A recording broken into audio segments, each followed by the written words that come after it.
મફત ઈલાજ કરનાર ડોક્ટર મળી શકે ખરી? કેમ ન હોઈ શકે? 1972 દુકાળ પડ્યો ત્યારથી હું સેવા કરતો આવ્યો છું, તો આપ સર્વેથી કેમ ન થઈ શકે? કયા કયા પ્રકારની સારવાર અમદાવાદમાં મફત મળે છે? કાન, નાક, ગળા અને બેરા મૂંગા બાળકોને લગતી બધી જ સેવા. સરકારની ગ્રાન્ટ વિના મફતમાં હોસ્પિટલ ચલાવવી શક્ય છે? લોકો સામેથી પૂછે છે કે સાહેબ મારે દાન કરવું છે. સર, તમારી પાસે કઈ જાદુઈ પેટી છે કે જ્યાં રૂપિયા ખૂટતા જ નથી? મારી પ્રતિજ્ઞા છે દાન કોઈની પાસે માંગવું નહીં. અને આ પેટીમાં કોણ કેટલા મૂકે છે એ મેં કોઈ દિવસ જોયું નથી. મારી પૂરેપૂરી ફી લેતો તો ત્યારની ઇન્કમ ને ફી નથી લેતો ત્યારની ઇન્કમ જોતા તો મને એવું લાગે છે કે મારી ફી લેતો તો એના કરતા 1000 ગણી પ્રગતિ છે મારી. મફતમાં સેવા કાર્ય કરતા ડોક્ટર માનસીતાનું મનોરથ શું છે? મારો મનોરથ છે કે આ વિશ્વની પ્રથમ મેડિકલ કોલેજ હશે જ્યાં કોઈ જ જાતની ફી લેવામાં આવશે નહીં, પ્યોરલી મેરિટ. જો આ તમામ વિગત Warning, don't believe the AI trade. જેવા મેગા અને સ્માર્ટ સિટીમાં કોઈ ડોક્ટર વિનામૂલ્યે દર્દીની સારવાર કરે એ માત્ર આપણે કલ્પનામાં જ વિચારી શકીએ, પરંતુ આ કલ્પના નહીં, હકીકત છે. એક એવા ડોક્ટર જે કહી શકે કે નિઃશુલ્ક સારવાર આપે છે. દર્દીની આર્થિક સ્થિતિ પ્રમાણે તમે એમને ફી આપી શકો છો. આજે આપણે એવા જ ડોક્ટર સાથે વાત કરવાની છે. આપણી સાથે છે doctor Nandlal Kanji Manseta. Sir, health ગ્રંથમાં આપનું સ્વાગત છે. સર, કેટલા સમયથી તમે આ સેવા કાર્યરત કરી રહ્યા છો? મેં મારી પ્રેક્ટિસ કાનના ગળાના સર્જન તરીકે 1977 થી ચાલુ કરી અને છેલ્લા 25 વર્ષથી મેં એક બોર્ડ મૂક્યું છે, જેની આવક 0 એની ફી 0, જેની આવક 1000 એની 10, 2000 એની 20. નીચે લખ્યું છે આવકના દાખલાની કોઈ જરૂરિયાત નથી. તમે કહો કે મારી આવક 0 છે તો મારે 0 ફી લેવાની. એવું 25 વર્ષથી હું આ કાર્ય અમદાવાદમાં કરું છું. અમદાવાદમાં કઈ કઈ જગ્યાએ તમારા સેન્ટર આવેલા છે અને દરેક જગ્યાએ તમે કઈ રીતે પહોંચી શકો છો? અમદાવાદમાં main centre Ellis Bridge shopping centre, Ellis Bridge પુલ ઉપર, એલિસ બ્રિજ પોલીસ ચોકીની બાજુમાં ટાઉન હોલમાં મેઇન હોસ્પિટલ 1977માં ચાલુ કરી.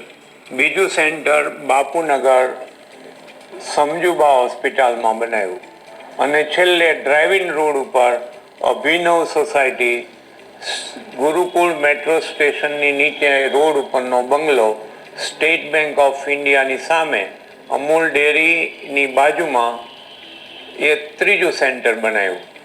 મારી સાથે ઘણા બધા ENT સર્જન છે. કોઈ કંઈક મારે ભાગીદાર થવું તો એને ભાગીદાર બનાવું છું, કોઈ કે મારે પગારથી જોઈન કરવું તો પોઈન્ટ. તો સર, આ સેવા કાર્ય હેઠળ તમે અત્યાર સુધીમાં કેટલા દર્દીઓની સારવાર કરી? જ્યારે મેં આ સેવા ચાલુ કરી ત્યારે રોજની અમારી ઓપીડી આખા દિવસની થઈને લગભગ ઓછામાં ઓછા 100, વધી જાય તો 200. એ 25 વર્ષથી ક્રમ છે. છેલ્લા 5 વર્ષ એટલે કે કોરોના આવ્યા પછી મેં પૈસા લેવાનું સદંતર બંધ કર્યું છે. મારી સાથે જે ટીમ છે, યંગ મેન છે, એ લોકો પૈસા લે છે, પણ મને કોઈ બતાવે તો હું કોરોના આવ્યા પછી એટલે કે કોરોનાથી કોઈ પણ દર્દીનું કોઈ પણ પ્રકારનો ચાર્જ લેતો નથી.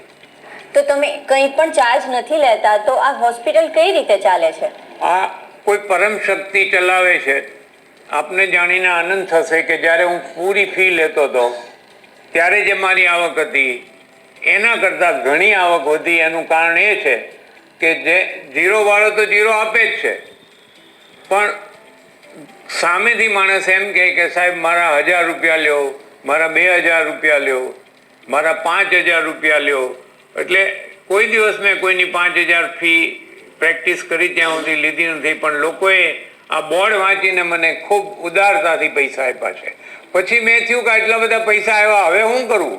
એટલે કોરોનાથી પૈસા લેવાના જ બંધ કરી દીધા. દર્દીને કયા કયા પ્રકારની તકલીફ હોય તો તમારી પાસે ઈલાજ માટે આવી શકે છે? મારી સ્પેશિયાલિટી કાન, નાક અને ગળું છે. અને સુપર સ્પેશિયાલિટી મારી માઇક્રો સર્જરી ઇયર અને વોઇસ છે. વોઇસ જેનો વોઇસ બગડી ગયો એનો બેસ્ટ અવાજ આપી શકું છું. જે બિલકુલ સાંભળતા ન હોય એને સાંભળતા કરી શકું છું. અને અમે 20 વર્ષથી બહેરા અને મૂંગા કાનના ગળામાં દુઃખી માણસ સાંભળે નહીં, એથી વધારે દુઃખી બોલે નહીં, એથી વધારે દુઃખી સાંભળે નહીં ને બોલે નહીં, એવું 20 વર્ષથી અમે એક ઇન્સ્ટિટ્યૂટ ચલાવીએ છીએ. ત્યાં સદંતર બહેરા મૂંગા બાળકોને તદ્દન મફત કામ કરવામાં આવે છે. એમાં સરકારની કોઈ ગ્રાન્ટ લેવામાં આવતી નથી. બાળક જન્મે ત્યારથી અમે એને મદદ કરીએ છીએ અને અમારો નમ્ર પ્રયાસ છે બાળક નોર્મલ થાય અને કોઈ જ પ્રકારનો કોઈ પણ પ્રકારની સર્વિસ બહેરા મૂંગાનો કોઈ જ પ્રકારનો ચાર્જ લેવામાં આવતો નથી. એની પૂરેપૂરી જરૂરિયાત સાંભળવાનું મશીન, ભણાવવાનું, ખાવાનું, રિક્ષા ભાડું, કપડાં, લત્તા એ ટોટલી ફ્રી કરવામાં આવે છે. આમાં સરકારની કોઈ ગ્રાન્ટ લેવામાં આવતી નથી. સરકારી ગ્રાન્ટ વગર તમે વર્ષોથી આટલા બધા હોસ્પિટલ ચલાવો છો તો એ કઈ રીતે શક્ય છે? બેઝિકલી જેની ફી 0 લઈએ છે એ પ્રમાણિકપણે 0 જ આપે છે. પરંતુ બહેરા મૂંગાની સ્કૂલ જે છે એમાં ઉદાર હાથે લોકો સમાજ મને પૈસા આપે છે. દુનિયાની શ્રેષ્ઠ બહેરા મૂંગાની સ્કૂલ બનાવવાનો નમ્ર પ્રયાસ કર્યો છે. Quickest way to shrink your લ્યો તો 65 ભણ્યા વગરના, એટેન્ડ કર્યા વગરના છે. નવી ટેકનોલોજી એવી બનાવી છે કોરોના પછી કે બાળકને અમે એના ઘરે ભણાવશું. 33 ડિસ્ટ્રિક્ટ છે, એમાં 16 ડિસ્ટ્રિક્ટ એવી છે એમાં એક પણ બાળકને ભણાવવાની સગવડતા નથી. 257 તાલુકા છે, એમાં 30 જ સ્કૂલ છે. હવે જે નવી ટેકનોલોજી છે એ ટેકનોલોજીથી 50 વર્ષ પછી બી નોર્મલ સ્કૂલ ન થાય એ ગામડાની અંદર એ બાળક બહેરા મૂંગા બાળકને અમે અહીંથી સદંતર ફ્રી ભણાવશું. અત્યાર સુધી મને 50 વર્ષના મારા કાર્યકાળમાં પૈસાની જરૂરિયાતની શોર્ટેજ પડી નથી, પણ મને જો શોર્ટેજ હોય તો એક સારા માણસની શોર્ટેજ છે. પૈસા તો લક્ષ્મીજી પધારે જ છે. સર, તમે સારા માણસની શોર્ટેજની વાત કરી તો એ કયા પ્રકારના માણસની શોર્ટેજ છે? જો અમે હેલ્થ ગ્રંથના વિડીયો દ્વારા તમારી મદદ કરી શકીએ તો. આપણે ઈચ્છીએ, કાલે જ જલારામ જયંતિ ગઈ. જલારામ બાપા એમ કીધું, રામ નામ મેં લીન હે દેખત સબ મેં રામ. દરેક માણસ જે કોઈ ધર્મ પાળે, જૈન હોય તો જૈન, હિન્દુ હોય તો હિન્દુ, મુસ્લિમ હોય તો મુસ્લિમ, ક્રિશ્ચિયન હોય તો ક્રિશ્ચિયન, જે કોઈ ધર્મ પોતાનો પાળતા હોય એના જે શ્રેષ્ઠ એના ભગવાન હોય એ સામા માણસ એટલે જેની સાથે એ કામ કરે એમાં એના દર્શન થાય એટલે આખી દુનિયા શાંત થઈ જાય.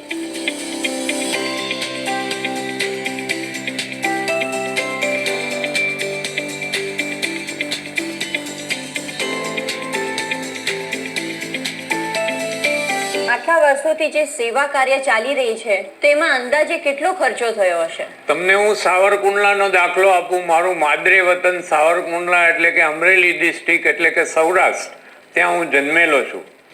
એ મેડિકલી બેકવર્ડ છે. ત્યાં હું 48 વર્ષથી દર ત્રીજા રવિવારે જતો હતો. પછી વચ્ચે એક સ્વામીજી મને મળ્યા, જે નિર્દોષાનંદ સ્વામી કરીને એમનું નામ છે, હવે સ્વર્ગવાસ છે, સંન્યાસી છે. સંન્યાસી એ કોઈ દિવસ પૈસાને ટચ કરતા નહોતા. એમના આગ્રહથી ટીમ્બી ધોળા જંકશન ભાવનગર ડિસ્ટ્રિક્ટમાં એક તદ્દન ફ્રી હોસ્પિટલ બનાવી, જેને આજે 14 વર્ષ થઈ ગયા. એ જોઈને સાવરકુંડલા મારા વિદ્યાગુરુ એવા રતિલાલ બોરીસાગર સાહેબનો આગ્રહ હતો કે આવી હોસ્પિટલ સાવરકુંડલા બને. અને અમારા જે ટ્રસ્ટ છે વિદ્યાગુરુ ફાઉન્ડેશન ટ્રસ્ટના પ્રમુખ હરેશભાઈ મહેતા એ કીધું કે માનસેતા તું પૈસાની ચિંતા ન કર, આપણે સાવરકુંડલામાં એક મફત હોસ્પિટલ બનાવીએ. ત્યાં અમને 100 થી 150 કરોડ રૂપિયાની ખાદી કાર્યાલયની હેરિટેજ પ્રોપર્ટી મફત મનુભાઈ મહેતા એ અમને આપી અને 10 વર્ષ પહેલાં સાવરકુંડલા એ મફત હોસ્પિટલ ચાલુ કરી. ત્યાં અત્યારે 10 વર્ષ થયા અમે 20 લાખ દર્દી આજે પૂરા કર્યા. મોરારી બાપુને આ કામ ગમે છે એટલે મોરારી બાપુ એમ કહે છે, માનસેતા જ્યારે જ્યારે તને પૈસા ખૂટશે ત્યારે હું કથા આપીશ.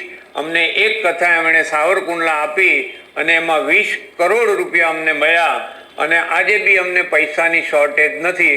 સાવરકુંડલાની અંદર આજે ઓછામાં ઓછા 1000 દર્દી, વધી જાય તો 2000 દર્દી તદ્દન મફત છે. 170 માણસનો સ્ટાફ છે. રોજનું 1 લાખથી 2 લાખ, વધી જાય તો 3 લાખનું ખર્ચ છે. એમાં ખાવાનું, પીવાનું, દવા, સ્પાઇન સર્જરી અને knee joint surgery, hip surgery, dialysis, એવું લગભગ અમે અત્યારે કરીએ છીએ. હવે વિશ્વાસ નામનું બિલ્ડિંગ 20 કરોડ રૂપિયાના ખર્ચે તૈયાર થઈ રહ્યું છે. તેમાં ફક્ત બ્રેઇન અને હાર્ટની સર્જરી થશે.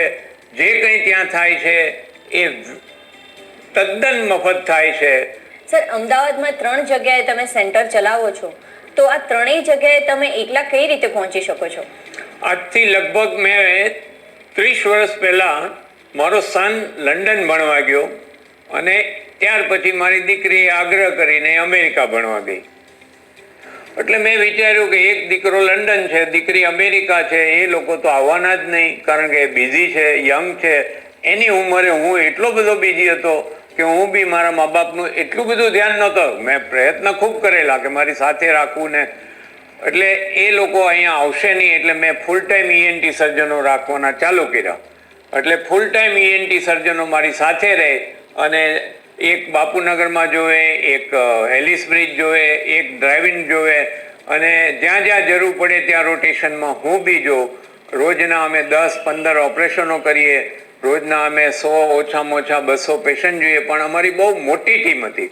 સર, કન્સલ્ટિંગની ફીની તો તમે વાત કરી, પણ આ કન્સલ્ટિંગ કર્યા બાદ જો કોઈ પણ દર્દીને ઓપરેશનની જરૂર હોય તો શું એનો ચાર્જ તમે લ્યો છો ખરી? બેઝિકલી કોરોના આવ્યા પછી મેં પોતે સર્જરી કરવાની બંધ કરી દીધી છે. કારણ કે કોરોનાથી જે રીતે ઘણા બધા ડાક્ટરો કોરોનાને હિસાબે મેર્યા, કારણ કે લોકો છુપાવતા હતા અને સર્જન 3 કલાક 4 કલાક એની સર્જરી કરે એટલે ઓટોમેટિક એને કોરોના થાય અને ઘણા બધા ડાક્ટરોએ ગુમાવ્યા. એનું મને દુઃખ છે. ત્યારથી મેં નક્કી કર્યું કે કોઈની સર્જરી કરવી નહીં. હવે તો વાત થઈ કે ફી તો લીધા વગર હું જોઉં છું, તો કોઈની પાસે પૈસા નથી તો શું થાય? એટલે બને ત્યાં સુધી એને પૂછીએ કે ભાઈ અમારી ફી માનો કે 10,000 છે, 5,000 છે, 50,000 છે, તું કેટલા આપીશ? તો કે હું 1,000 આપીશ, તો 1,000માં અમે કરી આપીએ. દર્દીની ઈચ્છા મુજબ, એટલે કે દર્દી પોતાની ફી જાતે જ નક્કી કરે એવું કહી શકાય? Are you having trouble trying to... તો અત્યારની 50 વર્ષ પહેલા ઇન્શ્યોર્ડ પેશન્ટો બહુ જ ઓછા હતા. અત્યારે ઇન્સ્યોરન્સ ઘણા બધાની પાસે હોય છે. એટલે જેની પાસે ઇન્સ્યોરન્સ હોય છે એ કહે છે કે સાહેબ અમારે ઇન્સ્યોરન્સ છે, એટલે અમે એમ કહીએ છીએ કે તમને ઇન્સ્યોરન્સ મળે તો અમને પૈસા આપજો, ઓછા મળે તો ઓછા આપજો. હવે બાકી જે લોકોની પાસે ઇન્સ્યોરન્સ નથી અને જેને કમ્પલસરી ઓપરેશન છે અને છતાં પૈસા નથી, તો માનવતાની દ્રષ્ટિએ એ મને 1 રૂપિયો આપે તો 1 રૂપિયામાં બી અમે એનું ઓપરેશન કરી આપીએ છીએ. સર, તમે શૂન્યથી શરૂઆત કરીને અહીંયા સુધી પહોંચ્યા છો. હવે આગળ બીજી શું અપેક્ષા છે? બીજું શું નવું કરવું છે? અત્યારે મેડિકલ પ્રોફેશન્સ, હું honorary professor Vadilal municipal medical કોલેજમાં હતો. મેં 100 રૂપિયામાં મારા સવારના 9 થી 12, 1, 2 વાગ્યા સુધી શારદાબેન હોસ્પિટલમાં MBBS છોકરાઓને, સ્ટુડન્ટને ભણાવ્યા. MS ENT મારી નીચે થયેલા. હું 300 રૂપિયાની મેડિકલ ફીમાં ભણેલો છું. એટલે મારું એક છેલ્લું સપનું એવું છે, એક તદ્દન મફત મેડિકલ કોલેજ બનાવવાની. એમાં ફક્ત અને ફક્ત મેરિટ, ટકા જોવે અને બીજી એના મા બાપ ગરીબમાં ગરીબ સ્થિતિમાં હોવા જોઈએ કે જે એની પાસે ફી જ હોય, ભરી શકે એવાનો હોય, પણ એનો બાળક 100માંથી 100 આવે, મેરિટમાં હોય, એ મેરિટમાં આવે પછી કહેશે ફી આપો તો ફી તો છે જ નહીં. એટલે એવા બાળકની મારે મેડિકલ કોલેજ બનાવી છે અને એ પ્યોરલી મેરિડ અને એનો હું દાખલો કૃષ્ણ અને સુદામા પૂરતો આપું છું. સર, આપની હોસ્પિટલમાં એક પેટી રાખવામાં આવી છે, તો આ પેટીનું શું કામ? બેઝિકલી મેં કોરોનાથી નક્કી કર્યું કે કોઈનો ચાર્જ લેવો નહીં. પછી બધા જ આગ્રહ કરે કે સાહેબ અમે ગરીબ છીએ નહીં, અમારે તો પૈસા આપવા જ છે.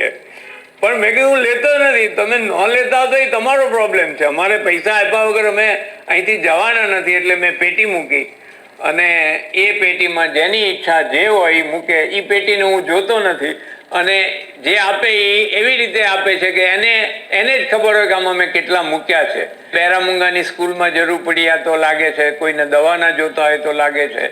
એટલે એ પેટી ભરેલી જ રહી છે, ખાલી થતી નથી.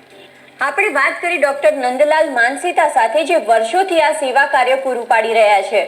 તમે પણ આ વિડીયો શેર કરો જેથી જરૂરતમંદ લોકો આ સેવાનો લાભ લઈ શકે.